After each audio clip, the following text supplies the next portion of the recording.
Құндылықтар қалай сатылады? Мораль мен маркетингтің майданы. Сауда мен сана арасындағы соғыс. Бүгінде дүкенге кірсең сөрелерде нан мен сүттен бұрын махаббат, бақыт, өзін-өзі табу деген жазуларды көресің. Сен ерекше болуға лайықтысың, бостандықтың дәмін татып көр. Бұл енді мотивациялық спикердің сөзі емес, жай ғана сусынның жарнамасы қорабындағы сөздер.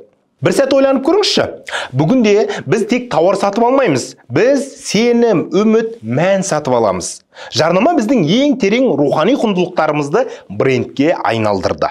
Қазір мораль өнім, ал өнім эмоция болды. Моральдық мән қалай брендке айналды? Соны талқылайық. Кезінде адам баласы жақсылық пен жамандықты жүрегімен, санасымен ажырататын. Қазір маркетологтар ол функцияны өз мойнына алды. Nike ерік пен күштің символы, just do it.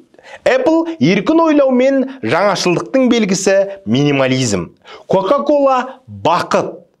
Бұл жай ғана заттар емес, бұл рухани құндылықтардың саудадағы формасы. Біз еркін болғымыз келгендіктен iPhone сатып аламыз. Басқалардың бізге назар аударғанын қаласақ, қымбат брендтерді таңдаймыз. Біз нағыз өмір, бақытты сәтті сезіну үшін жай ғана газдалған қара сусын ішеміз. Яғни адамның ішкі ізденісі нарықтың ең табысты тауарына айналды. Осы брендтер өздерінің өнімдерін біздің эмоцияларымызбен ассоциация жасап үлгерді. Coca-Cola'сыз ет жеу, қонақтарды қарсы алу қазір мүмкін емес сияқты болды. Еттің сорпасынан бұрын Coca-Cola'ны сұрайды. Бұндай халде біз не жоғалтып жатырмыз деп ойлайсыз? Біз жай ғана ойын емес, бұл санамыздың бағыт-бағдарына әсер ететін майданда жүрміз.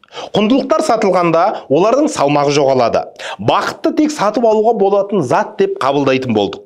Махаббат, шоколад, гүл, тазалық, парфюм, бостандық, автокөлік біздің жан дүниемізді жарнама қалыптастырып жатыр осылайша.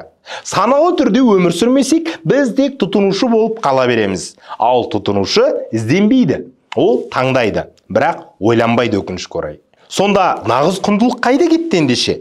Брендке байланып жарнамаға алданған бұл ойларымызды өзгертуге болады. Яғни, мораль мен маркетингтің майданында жеңіске жететін бір ғана күш бар. Ол саналы адам. Құндылық деген бренд емес, бұл сенің ішкі таңдауың. Махаббат жарнамадан емес, қарым-қатынастан басталады. Бақыт тауарда, Coca-Cola'да емес, тәуелсіз ойларда жатыр. Еркіндік сатып алатын нәрсе емес, ішкі сезінетін күй. Егер біз өз құндылықтарымызды шынайы мағынамен байланыстыра алсақ, онда жарнама бізді емес, біз оны басқаратын боламыз.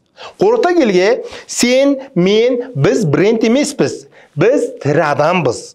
Бүгінгі әлем шу мен образға толы, бірақ шын өмір тыныштықта, тереңдікте, өз жүрегімізде еді. Өзіңнің құндылықтарыңа қайта орал. Сенің сенімің сатыла алмайды. Сенің рухың тауар емес, сенің өмірің жарнама емес. Себебі сен тауар емессің, тірі адамсың.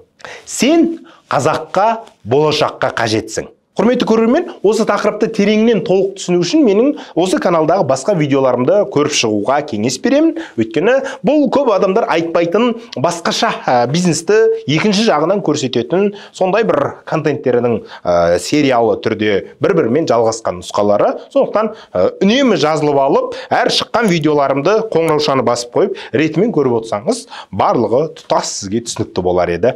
Ұнаса бөлісіп қойыңыз және міндетті түрде өз пікіріңізді жазуды ұмытпаңыз.